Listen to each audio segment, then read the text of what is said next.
Non è giusto che abbiano le scorte. Le scorte devono essere indicate soltanto a coloro che ne hanno necessità per la tutela della loro sicurezza. Ma molte volte le scorte si risolvono in veri e propri taxi. Allora i taxi se li paga chi usa la macchina, non devono essere a carico dei contribuenti italiani. Caro segretario, io sono lieto, sono felice che tu sia venuto in Emilia, terra difficile e soprattutto Parma, terra difficilissima.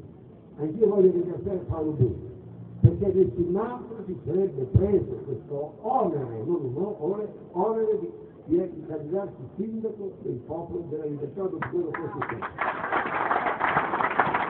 E quindi, caro Paolo, noi siamo al tuo fianco.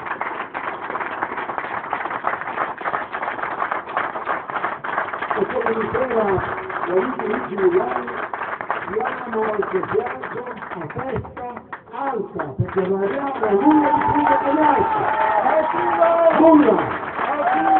Né come partito, né come lista, né tantomeno come nostra candidata. È una persona speciata, rispettabilissima, e noi abbiamo l'onore di sostenerlo come sindaco di questa città.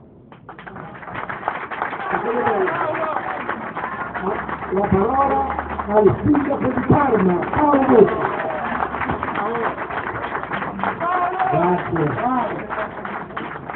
Grazie davvero a tutti e grazie soprattutto ad Angelino Alfano. Quando noi abbiamo iniziato la campagna elettorale parlando con